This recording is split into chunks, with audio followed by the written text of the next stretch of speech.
آدم علیہ السلام کے بعد 1000 سال تک توحید پر قائم رہنے کے بعد ان لوگوں میں بت پرستی اس طرح شروع ہوئی کہ ان برے لوگوں میں بعض نیک لوگ بھی تھے۔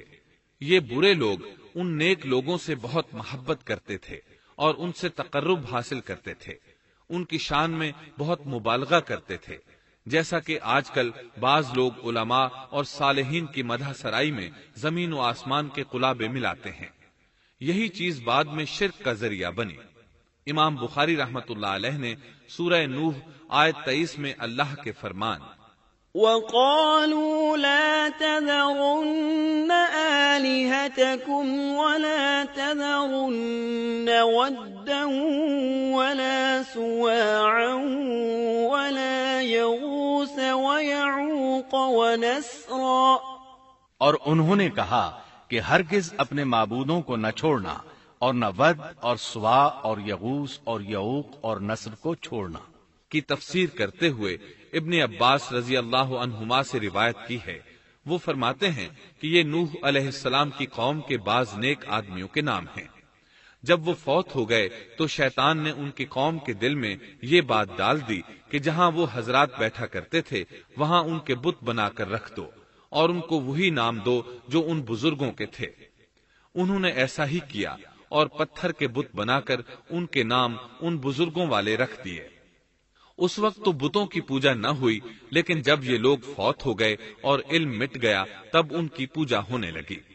ابن عباس رضی اللہ عنہما فرماتے ہیں نوح علیہ السلام کی قوم کے یہی بت بعد میں عرب میں پوجے گئے، اور اللہ تعالی کے فرمان وَقَالُوا لَا تَذَرُنَّ آلِهَتَكُمْ وَلَا تَذَرُنَّ وَدًّا وَلَا سُوَاعًا وَلَا يَغُوثَ وَيَعُوقَ وَنَسْرًا کا یہی مطلب ہے، یعنی ان نیک بزرگوں کے بت بنا لیے گئے اور آہستہ آہستہ ان کی پوجا شروع کر دی گئی، اور سب لوگوں نے ایک اللہ کی عبادت سے انکار کر دیا۔ نوح علیہ السلام اکیلے اس دنیا میں موحد اور توحید پرست باقی رہ گئے۔ نوح علیہ السلام کا نسب کچھ یوں ہے: نوح بن لامک بن متو شلح بن ادریس۔ اس طرح ادریس علیہ السلام ان کے پردادا ہوئے۔ اس وقت لوگوں کی عمریں بہت طویل ہوتی تھیں، اس لیے ہم کہہ سکتے ہیں کہ ادریس علیہ السلام کئی 100 سال زندہ رہے اور نوح علیہ السلام 1000 سال سے بھی زیادہ عرصہ زندہ رہے۔ عمریں لمبی ہونے کی وجہ سے ادریس علیہ السلام اور نوح علیہ السلام کے درمیان کافی مدت بنتی ہے، اور اسی مدت کے دوران کفر و شرک نے زور پکڑا اور بتوں کی عبادت شروع ہو گئی۔ تب اللہ تعالیٰ نے نوح علیہ السلام کو زمین میں مبعوث فرمایا۔ ابن عباس رضی اللہ عنہما سے روایت ہے کہ نبی صلی اللہ علیہ وسلم نے فرمایا آدم علیہ السلام اور نوح علیہ السلام کے درمیان 10 قرن تھے۔ ایک قرن 100 سال کا ہوتا ہے۔ آدم علیہ السلام کے 1000 سال بعد تک لوگ توحید پر قائم رہے، پھر آہستہ آہستہ شیطان نے انہیں شرک کے راستے پر ڈال دیا۔ شرک عام ہو گیا، ایک اللہ کی عبادت بالکل ختم ہو کر رہ گئی۔ تب اللہ نے نوح علیہ السلام کو مبعوث فرمایا۔ انہوں نے اللہ کی طرف دعوت دی، انہوں نے بہت مشقت اٹھائی، جیسا کہ سورہ نوح میں اللہ فرماتے ہیں بسم اللہ الرحمن الرحیم انا ارسلنا نوحا الى قومه ان انذر قومك من قبل ان يأتيهم عذاب أليم قال يا قوم إني لكم نذير مبين أن اعبدوا الله واتقوه وأطيعون يغفر لكم من ذنوبكم ويؤخركم إلى أجل مسمى إن أجل الله إذا جاء لا يؤخر لو كنتم تعلمون۔ اللہ تعالیٰ بخشش اور رحم کرنے والے کے نام سے شروع کرتا ہوں۔ یقیناً ہم نے نوح کو ان کی قوم کی طرف بھیجا کہ اپنی قوم کو ڈراؤ اور خبردار کر دو، اس سے پہلے کہ ان کے پاس دردناک عذاب آ جائے۔ نوح نے کہا، اے میری قوم، میں تمہیں صاف صاف ڈرانے والا ہوں کہ تم اللہ کی عبادت کرو اور اس سے ڈرا کرو اور میرا کہنا مانو، تو وہ تمہارے گناہ بخش دے گا اور تمہیں ایک وقت مقررہ تک چھوڑ دے گا۔ یقیناً اللہ کا وعدہ جب آ جاتا ہے تو موقوف نہیں ہوتا، کاش تمہیں سمجھ ہوتی۔ نوح علیہ السلام تبلیغ کے سلسلے میں سخت محنت کرتے، دن رات لوگوں کے گھروں اور ان کے اجتماعات میں جا جا کر انہیں دعوت دیتے۔ آپ انہیں اعلانیہ اور پوشیدہ طور پر دعوت دیتے، یہاں تک کہ دعوت دیتے دیتے انہیں 950 سال گزر گئے، لیکن سوائے چند لوگوں کے کوئی ایمان نہ لایا۔ تب انہوں نے اللہ سے دعا کی، اے میرے اللہ، میں نے اپنی قوم کو دن رات تیری طرف بلایا، لیکن میرے بلانے سے یہ اور زیادہ بھاگنے لگے۔ انہوں نے اپنے کانوں میں انگلیاں ٹھونس لیں، اپنے اوپر کپڑے اوڑھ لیے اور کہنے لگے، ہم تیری شکل دیکھنا نہیں چاہتے۔ میرے اللہ، یہ لوگ تیری باتیں سننا پسند نہیں کرتے۔ میں نے پھر بھی ان سے کہا، اپنے مالک سے بخشش طلب کرو، وہ بڑا بخشنے والا ہے۔ اس وقت نوح علیہ السلام کی قوم میں ایک بادشاہ تھا، وہ بہت مغرور تھا۔ وہ قوم سے کہنے لگا، نوح کی باتوں پر کان نہ دھرنا اور نہ اس سے بحث کرنا، یہ جو کرتا ہے اسے کرنے دو، تم اپنے بتوں کی پوجا پر ڈٹے رہو۔ چنانچہ لوگوں نے نوح علیہ السلام کی باتوں کی طرف سے کان بند کر لیے، اپنے بادشاہ کی بات پر عمل کرنے لگے۔ تب نوح علیہ السلام نے اللہ سے فریاد کی، اے پروردگار، یہ میرا کہنا نہیں مانتے، ان لوگوں کی سنتے ہیں جن کی اولاد اور مال نے انہیں فائدہ تو نہ دیا، الٹا نقصان پہنچایا، اور انہوں نے میرے ساتھ بڑا داؤ کیا، یعنی دوسروں کو میرے درپے کر دیا، خود بھی مجھے ستانے میں کوئی کسر نہ چھوڑی، اور آپس میں ایک دوسرے سے کہنے لگے، اپنے دیوتاؤں کو نہ چھوڑنا، نہ ود اور نہ سوا اور نہ یغوث اور نہ یعوق اور نہ نصر کو چھوڑنا۔ ان لوگوں نے بہت سے لوگوں کو گمراہ کر ڈالا، اور پروردگار تو ایسا کر کہ یہ ظالم اور زیادہ گمراہ ہو۔ اس طرح نوح علیہ السلام نے 950 سال دن رات لوگوں کو اللہ کی طرف بلایا، لیکن اتنے طویل عرصہ میں صرف 80 کے قریب لوگ مسلمان ہوئے، اور ان ایمانداروں کی اکثریت فقراء، مساکین، ناتواں اور غلام قسم کے لوگوں پر مشتمل تھی، جن کی معاشرے میں کوئی حیثیت نہیں ہوتی۔ مشکل سے 10 ایماندار ایسے ہوں گے جو شرف و جاہ کے مالک ہوں گے۔ چنانچہ نوح علیہ السلام کے مغرور سرداروں نے جب اس صورتحال کو دیکھا تو اکٹھے ہو کر نوح علیہ السلام کے پاس آئے اور کہنے لگے، اے نوح، ہم چاہتے ہیں تیری باتیں سنیں اور لوگوں کو بھی تیری باتیں سننے کی ترغیب دیں اور سب تجھ پر ایمان لے آئیں، لیکن اس سے پہلے ہماری ایک شرط ہے، یہ کہ آپ کے حلقے میں جو یہ ذلیل اور حقیر لوگ آ گئے ہیں انہیں دھکے دے کر اپنے پاس سے نکال دے، اس لیے کہ ہم اپنی قوم کے سردار، چودھری اور مقام و مرتبے والے لوگ ہیں، اس لیے ہم ان فقیر لوگوں کے پاس نہیں بیٹھ سکتے۔ اگر آپ انہیں نکال دیتے ہیں تو ہم ایمان لے آئیں گے۔ اللہ تعالیٰ نے نوح علیہ السلام کی قوم کے ان سرداروں کی تردید سورہ ہود آیات 27 تا 31 میں کی ہے۔ اللہ تعالیٰ فرماتے ہیں، فقال الملأ الذين كفروا من قومه ما نراك إلا بشرا مثلنا وما نراك اتبعك إلا الذين هم أراذلنا بادي الرأي وما نرى لكم علينا من فضل بل نظنكم كاذبين قال يا قوم أرأيتم إن كنت على بينة من ربي وآتاني رحمة من عنده فعميت عليكم أنلزمكموها وأنتم لها كارهون۔ کافر سردار نوح سے کہنے لگے، ہم تو یہی دیکھتے ہیں کہ تو ہماری طرح ایک آدمی ہے، اور یہ بھی دیکھتے ہیں کہ صرف ان لوگوں نے تیری پیروی کی ہے جو ہم میں رذیل ہیں، وہ بھی اوپر کی عقل سے، اور ہم تو تمہیں کسی بات میں اپنے سے زیادہ نہیں پاتے بلکہ تمہیں جھوٹا خیال کرتے ہیں۔ نوح نے کہا، اے سردارو، بتلاؤ تو صحیح، اگر میں اپنے رب کی طرف سے جو دلیل آئی ہے اس پر قائم ہوا اور اس نے اپنی مہربانی سے مجھے سرفراز کیا اور تم سے وہ چھپی رہی، تو کیا زبردستی میں اسے تمہارے سر منڈ دوں گا، حالانکہ تم اس سے بیزار ہو۔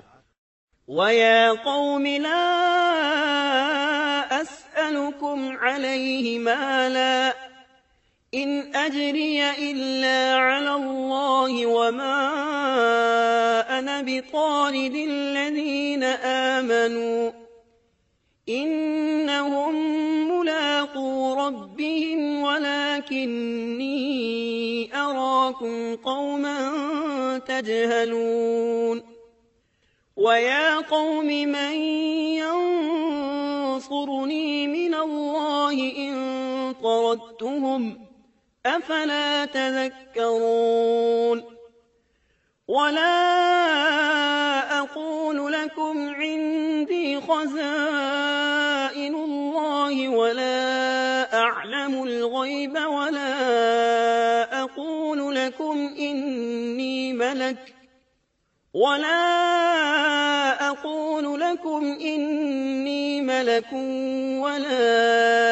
أَقُولُ لِلَّذِينَ تَزْدَرِي أَعْيُنُكُمْ لَن يُؤْتِيَهُمُ اللَّهُ خَيْرًا اللَّهُ أَعْلَمُ بِمَا فِي أَنفُسِهِمْ إِنِّي إِذًا لَّمِنَ الظَّالِمِينَ۔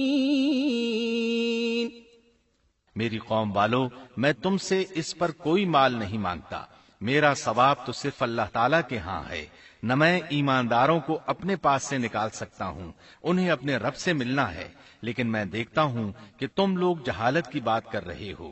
میری قوم کے لوگوں، اگر میں ان مومنوں کو اپنے پاس سے نکال دوں تو اللہ کے مقابلے میں میری مدد کون کر سکتا ہے؟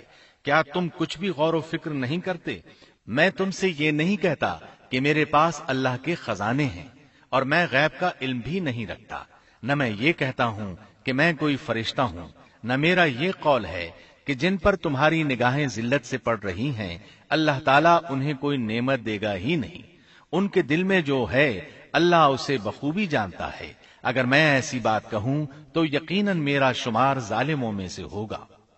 اس پر نوح علیہ السلام کی قوم اور اکڑ گئی اور وہ کہنے لگے، اے نوح، بس بہت ہو گیا، تو نے ہمیں بہت ڈرا دھمکا دیا، اب اگر تو سچا ہے تو جس چیز کا وعدہ تو ہم سے کرتا تھا اس کو لے آ۔ نوح علیہ السلام نے ان کی بات سن کر کہا، عذاب لانا تو اللہ کا کام ہے، اللہ کو کوئی عاجز نہیں کر سکتا، اور جب اس کا عذاب آ جائے گا تو کوئی بھاگ نہیں سکے گا۔ اس کے بعد نوح علیہ السلام کی قوم کا ان سے آمنا سامنا ہوا تو انہوں نے ان سے کہا، اے میری قوم، اگر تم پر یہ گراں گزرتا ہے کہ میں تم میں رہتا ہوں اور تمہیں اللہ کی باتیں سنا رہا ہوں، تم اس سے چڑھتے ہو اور مجھے نقصان پہنچانے کے درپے رہتے ہو، تو سنو، میں صاف کہتا ہوں، مجھے تمہارا کوئی خوف نہیں، تمہاری کوئی پرواہ نہیں، تم سے جو ہو سکے کر گزرو، میرا جو بگاڑ سکتے ہو بگاڑ لو، تم اپنے شریکوں اور جھوٹے معبودوں کو بھی بلا لو اور مل جل کر مشورے کر کے بات کھول کر پوری قوت کے ساتھ مجھ پر حملہ کرو، تمہیں قسم ہے تم میرا جو بگاڑ سکتے ہو بگاڑ لو، اس میں کوئی کسر اٹھا نہ رکھو، مجھے بالکل مہلت نہ دو، اچانک مجھے گھیر لو، میں بالکل بے خوف ہوں، اس لیے کہ تمہارے راستے کو میں باطل جانتا ہوں، میں حق پر ہوں، حق کا ساتھی اللہ ہوتا ہے، میرا بھروسہ اسی عظیم ذات پر ہے، مجھے اس کی قدرت کی بڑائی معلوم ہے۔ نوح علیہ السلام نے واضح الفاظ میں اپنی قوم کو چیلنج دیا، لیکن کسی میں طاقت نہ ہوئی کہ وہ نوح علیہ السلام کا مقابلہ کر سکے، چنانچہ کہنے لگے، اسے چھوڑ دو، یہ مجنون اور بے وقوف ہے، نعوذ باللہ۔ بہرحال معاملہ اسی طرز پر چلتا رہا، یہاں تک کہ سال ہر سال گزر گئے، لیکن کوئی مسلمان نہ ہوا۔ پھر پہاڑ پر رہنے والے لوگ روز بروز برائی میں ترقی کرتے چلے گئے، اور جو لوگ شروع میں ایمان لائے تھے ان کے علاوہ اور کوئی شخص ایمان نہ لایا۔ نوح علیہ السلام انہیں مسلسل دعوت دیتے رہے مگر بے اثر۔ یہاں تک کہ اللہ تعالیٰ نے نوح علیہ السلام کی طرف وحی کی کہ اب کوئی شخص ایمان نہیں لائے گا۔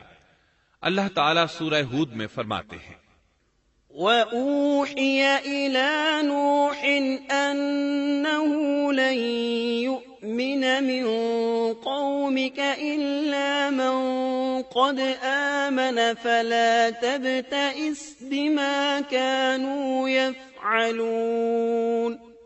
نوح کی طرف وحی کی گئی کہ آپ کی قوم میں سے جو ایمان لا چکے ہیں ان کے سوا اور کوئی اب ایمان نہیں لائے گا، پس آپ ان کے کاموں پر غمگین نہ ہوں۔ مطلب یہ تھا کہ آپ غم نہ کریں، اللہ کا حکم اب پورا ہونے والا ہے۔ غور فرمائیں، نوح علیہ السلام کے جذبے کو دیکھیے، مسلسل 950 سال تک دعوت دیتے رہے، لوگ انہیں جھٹلاتے رہے، لیکن پھر بھی ان سے نا امید نہ ہوئے۔ اب جب کہ اللہ کی طرف سے وحی آ گئی کہ ان میں سے اور کوئی ایمان نہیں لائے گا اور کسی میں طاقت نہیں کہ انہیں ہدایت عطا فرمائے، تو نوح علیہ السلام نا امید ہو گئے اور انہوں نے اپنی قوم پر بد دعا کی۔ اس کا ذکر اللہ تعالیٰ نے سورہ نوح آیات 26 تا 28 میں کیا ہے۔ وَقَالَ نُوحٌ رَبِّ لَا تَذَرْ عَلَى الْأَرْضِ مِنَ الْكَافِرِينَ دَيَّارًا إِنَّكَ إِن تَذَرْهُمْ يُضِلُّوا عِبَادَكَ وَلَا يَلِدُوا إِلَّا فَاجِرًا كَفَّارًا رَبِّ اغْفِرْ لِي وَلِوَالِدَيَّ وَلِمَن دَخَلَ بَيْتِيَ مُؤْمِنًا وَلِلْمُؤْمِنِينَ وَالْمُؤْمِنَاتِ وَلَا تَزِدِ الظَّالِمِينَ إِلَّا تَبَارًا۔ نوح نے کہا، اے میرے پروردگار، تو روئے زمین پر کسی کافر کو رہنے سہنے والا نہ چھوڑ۔ اگر تو انہیں چھوڑے گا تو یہ یقیناً تیرے اور بندوں کو بھی گمراہ کر دیں گے، اور ان کے ہاں جو اولاد ہوگی وہ بھی بدکار ناشکرے ہوں گے۔ اے میرے پروردگار، تو مجھے اور میرے ماں باپ کو اور جو بھی ایماندار ہو کر میرے گھر آئے اور تمام مومن مردوں اور عورتوں کو بخش دے، اور کافروں کو سوائے ہلاکت کے اور کچھ نہ دے۔ اللہ تعالیٰ فرماتے ہیں کہ جب نوح علیہ السلام نے ہمیں مدد کے لیے پکارا تو پھر ہم نے اس کی مدد کی اور اسے ایک بڑی کشتی بنانے کی وحی کی، لیکن نوح علیہ السلام نہیں جانتے تھے کہ وہ اتنی بڑی کشتی کیسے بنائے، اور نہ ہی وہ بڑھئی تھے کہ اس کام سے واقف ہوتے۔ اس لیے اللہ تعالیٰ نے ان کی طرف یہ وحی کی کہ ہماری آنکھوں کے سامنے اور ہماری وحی کے مطابق ایک کشتی تیار کرو۔ اللہ نے وحی کے ذریعے ان کی رہنمائی کی کہ وہ اس طرح کریں، اور مزید تعلیم کے لیے جبرائیل علیہ السلام کو بھیج دیا۔ وہ انہیں بتلاتے گئے کہ اس طرح کشتی تیار کرو۔ نوح علیہ السلام ایک پہاڑ پر رہتے تھے، ان کے ارد گرد درخت نہیں تھے، نہ پانی تھا، چنانچہ انہوں نے بہت سے درخت اگائے، پھر ان کو کاٹا اور پہاڑ پر بیٹھ کر کشتی تیار کرتے رہے۔ آپ بڑے بڑے تختے بناتے اور لوہا لاتے اور ان سے کیل تیار کرتے، پھر ان کیلوں کو تختوں میں ٹھوکتے، آپس میں ان تختوں کو ملاتے، یہاں تک کہ ایک بہت بڑی مضبوط اور دیو ہیکل کشتی تیار ہو گئی۔ ایک روایت کے مطابق نوح علیہ السلام نے اس کو 100 سال میں تیار کیا۔ یہ تھی وہ کشتی جسے نوح علیہ السلام نے اللہ کی ہدایت کے مطابق تیار کیا تھا۔ سورۃ القمر آیت 13 میں ارشاد ہوتا ہے، وَحَمَلْنَاهُ عَلَى ذَاتِ أَلْوَاحٍ وَدُسُرٍ، اور ہم نے نوح کو اس کشتی میں سوار کیا جو تختوں اور کیلوں سے بنی ہوئی تھی۔ نوح علیہ السلام نے دعوت کا کام چھوڑ دیا اور کشتی بنانے لگے۔ وہ لوگ جب انہیں کشتی بناتے دیکھتے تو ان کا مذاق اڑاتے، کہتے، نوح پہلے تو نبی تھا، اب بڑھئی بن گیا۔ مزید کہتے، یہ کیسا مجنون ہے کہ پہاڑ پر کشتی بنا رہا ہے، تعجب ہے اس پر۔ اللہ نے ان کافروں کے مذاق کا ذکر سورہ ہود آیات 38 اور 39 میں کیا ہے۔ وَيَصْنَعُ الْفُلْكَ وَكُلَّمَا مَرَّ عَلَيْهِ مَلَأٌ مِّن قَوْمِهِ سَخِرُوا مِنْهُ قَالَ إِن تَسْخَرُوا مِنَّا فَإِنَّا نَسْخَرُ مِنكُمْ كَمَا تَسْخَرُونَ فسوف تعلمون من يأتيه عذاب يخزيه ويحل عليه عذاب مقيم۔ نوح کشتی بنانے لگے، اس کی قوم کی جو جماعت اس کے پاس سے گزرتی وہ اس کا مذاق اڑاتی۔ وہ کہتے اگر تم ہمارا مذاق اڑاتے ہو تو ہم بھی تم پر ایک دن ہنسیں گے جیسے تم مسخرہ پن کر رہے ہو۔ تمہیں بہت جلد معلوم ہو جائے گا کہ کس پر عذاب آتا ہے جو اسے رسوا کرے اور اس پر ہمیشہ کا عذاب اتر آئے۔ اس کشتی کا حلیہ ابن عباس رضی اللہ عنہما سے ایک روایت میں یوں آیا ہے۔ وہ بیان کرتے ہیں کہ نوح علیہ السلام نے پہاڑ پر ایک کشتی تیار کی اور اسے تارکول سے لت پت کیا۔ اسی وقت سے تارکول کا ظہور ہوا۔ اس کشتی کا طول 300 گز، اونچائی 30 گز اور عرض 50 گز تھا۔ ایک اندازے کے مطابق اس کا طول 1 کلومیٹر سے زیادہ تھا اور اس کی بلندی اور گہرائی کے بارے میں کہا گیا ہے کہ 30 ہاتھ تھی، اور یہ کشتی عام کشتیوں کی طرح اوپر سے کھلی ہوئی نہیں تھی، بلکہ جس طرح اس کو نیچے سے بند کیا گیا تھا اسی طرح اوپر سے بھی بند کیا گیا تھا، تاکہ اوپر سے جو بارش برسے وہ انہیں نقصان نہ دے، اور جس طرح نیچے والے غرق ہونے سے محفوظ رہیں اسی طرح اوپر والے بھی محفوظ رہیں۔ گویا وہ ایک گیند کی مانند تھی۔ اس میں الگ الگ 3 درجے بنائے گئے تھے، ہر درجے میں ایک دروازہ تھا، اور یہ 3 دروازے اس طرح تھے کہ ہر دروازے کے اوپر ایک دروازہ تھا۔ یہ اس کشتی کا حلیہ تھا جس کے راوی ابن عباس رضی اللہ عنہما ہیں۔ یہ کشتی آج بھی موجود ہے۔ اللہ تعالیٰ نے اس کشتی کو بطور عبرت اور نشانی کے باقی رکھا ہے، جیسا کہ اللہ تعالیٰ فرماتے ہیں وَلَقَدْ تَرَكْنَاهَا آيَةً فَهَلْ مِن مُدَّكِرٍ، اور بے شک ہم نے اس واقعے کو نشانی بنا کر باقی رکھا، پس ہے کوئی نصیحت حاصل کرنے والا۔ اس صدی میں علماء کے ایک گروہ نے اس کشتی کو ترکی کے ایک پہاڑ پر پا لیا ہے۔ اب وہ 2 ٹکڑوں میں تقسیم ہو چکی ہے۔ اس کا حلیہ وہی تھا جو بیان ہوا۔ اللہ کا فرمان سچا ثابت ہو گیا کہ ہم نے اس کو نشانی بنا کر باقی رکھا ہے۔ اس کے بعد طوفان آیا۔ اللہ تعالیٰ نے نوح علیہ السلام کو اس طوفان کے ظہور کی ایک نشانی اور علامت بتلائی تھی۔ نوح علیہ السلام کے گھر میں ایک تنور تھا۔ اللہ نے فرمایا جب یہ تنور جوش مارنے لگے اور پانی اس سے ابلنے لگے تو سمجھ لینا اللہ کا وعدہ آ گیا۔ چنانچہ اس وقت مومنوں کو اور اپنے اہل و عیال کو اور زمین پر بسنے والے تمام جانوروں کا جوڑا جوڑا اس کشتی میں سوار کر لینا۔ تنور سے کیا مراد ہے، اس کے متعلق مفسرین میں اختلاف ہے۔ بعض کہتے ہیں کہ اس سے مراد ایک چشمہ ہے جو زمین سے نکلتا ہے، لیکن راجح روایات کے مطابق اس سے مراد معروف تنور ہے جس میں آگ جلا کر روٹیاں پکائی جاتی ہیں۔ یہ تنور نوح علیہ السلام کے گھر میں تھا اور اسی کو اللہ نے طوفان کے آنے کی علامت بتایا اور فرمایا کہ جب یہ پھوٹ پڑے اس وقت ہر چیز کا جوڑا جوڑا کشتی پر سوار کر لینا۔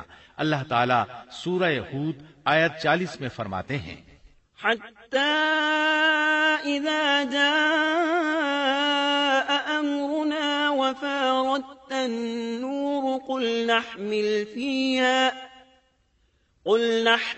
فِيهَا مِن كُلٍّ زَوْجَيْنِ اثْنَيْنِ وَأَهْلَكَ إِلَّا مَن سَبَقَ عَلَيْهِ الْقَوْلُ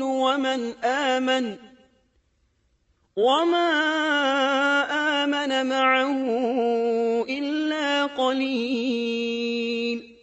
یہاں تک کہ جب ہمارا حکم آ پہنچا اور تنور ابلنے لگا، ہم نے کہا اس کشتی میں ہر قسم کے جوڑے دوہرے سوار کر لے اور اپنے گھر کے لوگوں کو بھی سوائے ان کے جن پر پہلے سے بات پڑ چکی ہے، اور سب ایمان والوں کو بھی۔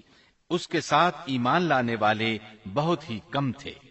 کشتی میں سوار ہونے والوں کی تعداد 80 بتائی جاتی ہے۔ چنانچہ جب تنور جوش مارنے لگا تو نوح علیہ السلام کشتی میں سوار ہو گئے۔ کشتی ان کی بستی میں لوگوں سے دور پہاڑ پر تھی۔ اللہ کی قدرت کہ تمام قسم کے جانور بھی کشتی کے پاس آ گئے۔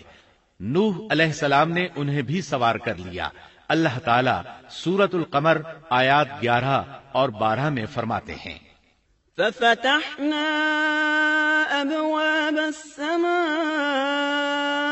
بماء منهمر وفجرنا الأرض عيونا فالتقى الماء على أمر قد قدر۔ پس ہم نے آسمان کے دروازوں کو زور کی بارش سے کھول دیا اور زمین کے چشموں کو جاری کر دیا، پس اس کام پر جو پانی مقرر کیا گیا تھا خوب جمع ہو گیا۔ آسمان سے نازل ہونے والا اور زمین سے نکلنے والا پانی کتنا تھا، اس کا اندازہ اللہ ہی کو ہے۔ بہرحال اس پانی نے زمین پر رہنے والے انسان، چوپائے، حیوانات، غرض ہر چیز کو غرق کر دیا۔ اس بارے میں اللہ فرماتے ہیں، نوح نے اپنی قوم سے تنگ آ کر ہمارے حضور دعا کی، ہم تو ہیں ہی بہترین طور پر دعاؤں کے قبول کرنے والے۔ فوراً ان کی دعا قبول کر لی اور اس تکلیف اور ایذا سے انہیں بچا لیا جو انہیں کفار سے روزمرہ پہنچ رہی تھی، اور ان کی اولاد کو ہم نے باقی رہنے والی بنا دیا، یعنی انہی کی اولاد سے پھر سے دنیا آباد ہوئی، کیونکہ صرف وہی لوگ بچے تھے جو کشتی پر سوار تھے، اور ہم نے ان کا ذکر خیر پچھلوں میں باقی رکھا۔ نوح علیہ السلام پر تمام جہانوں میں سلام ہو، ہم نیکی کرنے والوں کو اسی طرح بدلے دیتے ہیں، وہ ہمارے ایماندار بندوں میں سے تھا، پھر ہم نے باقی سب کو غرق کر دیا۔ اللہ مزید فرماتے ہیں، جب پانی میں طغیانی آ گئی تو اس وقت ہم نے تمہیں کشتی میں چڑھا لیا تاکہ اس کو تمہارے لیے نصیحت اور یادگار بنا دیں، تاکہ یاد رکھنے والے کان اس کو یاد رکھیں۔ یعنی پانی اتنا زیادہ ہو گیا کہ اس سے تمام شہر، بستیاں، انسان اور جانور غرق ہو گئے، یہاں تک کہ پانی بلند پہاڑوں سے بھی اونچا ہو گیا، اور اتنے بلند پانی پر یہ کشتی نوح علیہ السلام اور ان کے ساتھیوں کو اپنے دامن میں سمیٹے اللہ کے حکم سے اور اس کی حفاظت میں پہاڑ کی طرح رواں دواں تھی، ورنہ اتنے طوفانی پانی میں کشتی کی حیثیت ہی کیا ہوتی ہے۔ نوح علیہ السلام کشتی میں سوار ہوئے اور انہوں نے اپنے ساتھیوں کو حکم دیا کہ وہ یہ دعا پڑھیں، بسم اللہ مجریہا ومرساہا ان ربی لغفور رحیم۔ اللہ ہی کے نام سے اس کشتی کا چلنا اور ٹھہرنا ہے، یقیناً میرا پالنے والا بڑی بخشش اور رحم والا ہے۔ یہی اللہ کا حکم آپ کو تھا کہ جب تم اور تمہارے ساتھی ٹھیک طرح بیٹھ جاؤ تو کہنا، الحمد للہ الذی نجانا من القوم الظالمین وقل رب انزلنی منزلا مبارکا وانت خیر المنزلین۔ سب تعریف اللہ ہی کے لیے ہے جس نے ہمیں ظالم لوگوں سے نجات عطا فرمائی، اور کہنا کہ اے میرے رب مجھے بابرکت اتارنا اور تو ہی بہتر اتارنے والا ہے۔ اللہ تعالیٰ نوح علیہ السلام کو نصیحت کر رہے ہیں کہ اللہ آپ کو اور آپ کے اہل کو نجات عطا فرمائیں گے۔ کشتی میں نوح علیہ السلام کے کافر بیٹے کے علاوہ تمام گھر والے سوار تھے۔ آپ کے کافر بیٹے کا نام کنعان تھا، وہ ایک طرف کھڑا تھا۔ نوح علیہ السلام نے اسے پکارا، میرے بیٹے اس کشتی میں آ جا اور کافروں کا ساتھی نہ بن، لیکن اس بدبخت نے کہا، میں ابھی کسی پہاڑ کی چوٹی پر پناہ لے لوں گا جو مجھے اس پانی سے بچائے گی۔ نوح علیہ السلام نے کہا، آج اللہ کے حکم سے کوئی بچانے والا نہیں مگر وہی جس پر اللہ رحم کرے۔ باپ اور بیٹے کے درمیان یہ گفتگو جاری تھی کہ ایک طوفانی موج نے اسے اپنی زد میں لے لیا اور اسے غرق کر دیا۔ نوح علیہ السلام سے اللہ نے وعدہ کر رکھا تھا کہ اللہ تعالیٰ اس کے اہل کو نجات عطا فرمائے گا۔ چنانچہ جب آپ کی آنکھوں کے سامنے آپ کا بیٹا غرق ہو گیا تو وہ پکار اٹھے، اے اللہ، میرا بیٹا میرے گھر والوں میں سے تھا اور تو نے مجھ سے وعدہ کیا تھا کہ میرے گھر والوں کو نجات عطا فرمائے گا، اور تو تمام حاکموں سے بہتر حاکم ہے، لہذا ناممکن ہے کہ تیرا وعدہ پورا نہ ہو۔ واضح ہو کہ نوح علیہ السلام کا اپنے بیٹے کے بارے میں بات کرنا بطور استفسار تھا، بطور بحث نہیں تھا، آپ وضاحت چاہتے تھے۔ اللہ تعالیٰ نے فرمایا، اے نوح، وہ تیرے اہل سے نہیں تھا کیونکہ وہ کافر تھا۔ کفر نسب کو ختم کر دیتا ہے۔ ایک مومن کا دوسرے مومن سے تعلق ایک مسلمان بھائی کے کافر بھائی سے تعلق سے زیادہ بڑا ہے، اور حقیقی اخوت وہ ہے جس کی بنیاد ایمان پر ہو۔ کفر تو نسبی تعلق کو کاٹ دیتا ہے، اس لیے اللہ نے یہ نہیں فرمایا کہ وہ کافر ہے، بلکہ یہ فرمایا کہ وہ تیرے اہل سے نہیں ہے۔ ہمارے لیے بھی یہی حکم ہے، کسی مومن کا کافر کے ساتھ رشتہ نہیں ہو سکتا۔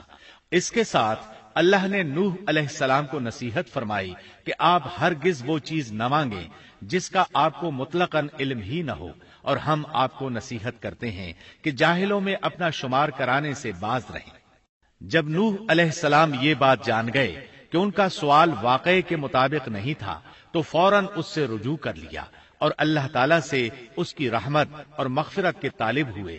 اس موقع پر انہوں نے دعا کی، قال رب إني أعوذ بك أن أسألك ما ليس لي به علم وإلا تغفر لي وترحمني أكن من الخاسرين۔ نوح علیہ السلام نے کہا، اے میرے پروردگار، میں تیری ہی پناہ چاہتا ہوں اس بات سے کہ تجھ سے وہ مانگوں جس کا مجھے علم ہی نہ ہو۔ اگر تو مجھے نہ بخشے گا اور تو مجھ پر رحم نہیں کرے گا تو میں خرابی والوں میں ہو جاؤں گا۔ یہ دعا انہوں نے مانگی۔ اپنے بیٹے کے متعلق سوال کے علاوہ نوح علیہ السلام نے اللہ تعالیٰ کی کوئی نافرمانی نہیں کی اور نہ اپنے نفس پر کسی نافرمانی کو شمار کیا۔ کشتی نوح علیہ السلام اور ان کے ساتھیوں کو لیے پانی کی موجوں پر بلند ہو رہی تھی، اور زمین پر موجود ہر چیز، انسان، حیوانات، چوپائے، پرندے غرق ہو چکے تھے۔ ان میں کوئی بھی باقی نہیں بچا تھا۔ اگر کوئی زندہ بچا تھا تو کشتی والے۔ ابن عباس رضی اللہ عنہما سے روایت ہے کہ نوح علیہ السلام اور ان کے ساتھی 6 ماہ کشتی میں رہے، اور بعض روایات میں یہ بھی ہے کہ وہ محرم کی 10 تاریخ کو کشتی سے نیچے اترے۔ آخر اللہ کے حکم سے طوفان رک گیا۔ اللہ نے زمین کو حکم دیا کہ وہ تمام پانی کو نگل جائے۔ زمین نے سارا پانی نگل لیا، زمین خشک ہو گئی۔ اللہ تعالیٰ سورہ ہود آیت 44 میں فرماتے ہیں، وقيل يا أرض ابلعي ماءك ويا سماء أقلعي وغيض الماء وقضي الأمر واستوت على الجودي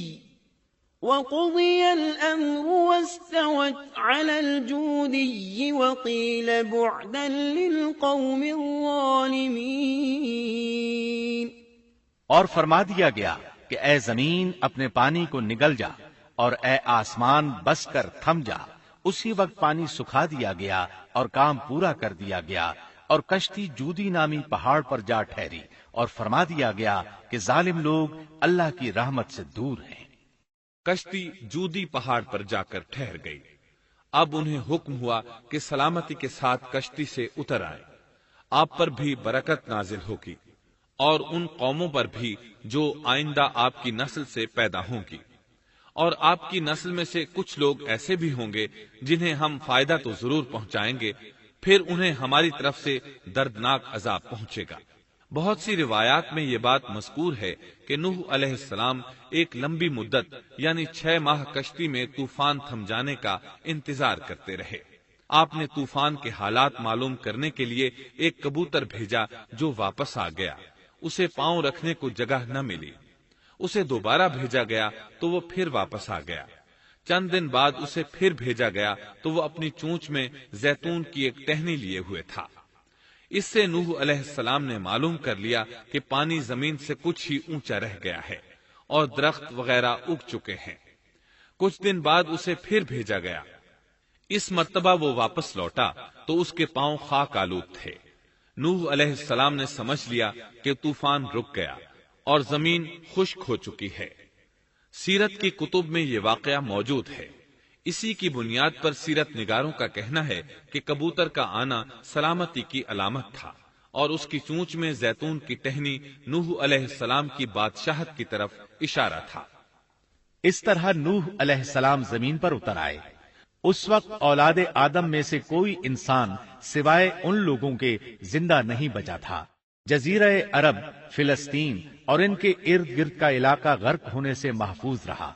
ان کے علاوہ تمام زمین غرق ہوئی تھی۔ سب کے سب طوفان کی نذر ہو گئے۔ صرف نوح علیہ السلام سے اولاد پیدا ہوئی اور زمین میں ان کی اولاد کے علاوہ اور کسی کی نسل باقی نہ رہی۔ اسی وجہ سے نوح علیہ السلام کو آدم ثانی اور ابو البشر ثانی کہا جاتا ہے، کیونکہ تمام کے تمام بشر انہی کی طرف منسوب ہیں۔ سورۃ الصافات آیات 75 تا 77 میں اسی طرف اشارہ ہے۔ وَلَقَدْ نَادَانَا نُوحٌ فَلَنِعْمَ الْمُجِيبُونَ وَنَجَّيْنَاهُ وَأَهْلَهُ مِنَ الْكَرْبِ الْعَظِيمِ وَجَعَلْنَا ذُرِّيَّتَهُ هُمُ الْبَاقِينَ۔ اور ہمیں نوح نے پکارا تو دیکھ لو کہ ہم کیسے اچھے دعا قبول کرنے والے ہیں۔ ہم نے اسے اور اس کے فرمانبرداروں کو اس زبردست مصیبت سے بچا لیا۔ اس کی اولاد ہم نے باقی رہنے والی بنا دی۔ ایک دوسرے مقام پر اللہ تعالیٰ دیگر امم اور رسولوں کے متعلق کلام کرتے ہوئے فرماتے ہیں، اے ان لوگوں کی اولاد جنہیں ہم نے نوح کے ساتھ چڑھا لیا تھا، وہ ہمارا بڑا ہی شکر گزار بندہ تھا۔ نوح علیہ السلام کے 3 بیٹے تھے، سام، حام اور یافس۔ سام کی نسل زیادہ تر سفید رنگت کی تھی اور بہت کم لوگ ان میں سیاہ فام تھے، البتہ کچھ ان میں گندمی تھے۔ حام کی اولاد کی اکثریت سیاہ فام تھی، ان میں بہت کم لوگ سفید رنگ کے تھے، اور یافس کی اولاد سرخی مائل رنگ کی تھی۔ عرب اور بنو اسرائیل سام کی اولاد ہیں، تمام حبش حام کی اولاد ہیں، ترک اور مشرقی ایشیا کے لوگ یافس کی اولاد ہیں۔ طوفان کے بعد نوح علیہ السلام اللہ کے بندوں میں 350 سال تک زندہ رہے، اور وہ اللہ کے قول عبدن شکورن کے مصداق تھے۔ پھر نوح علیہ السلام فوت ہو گئے۔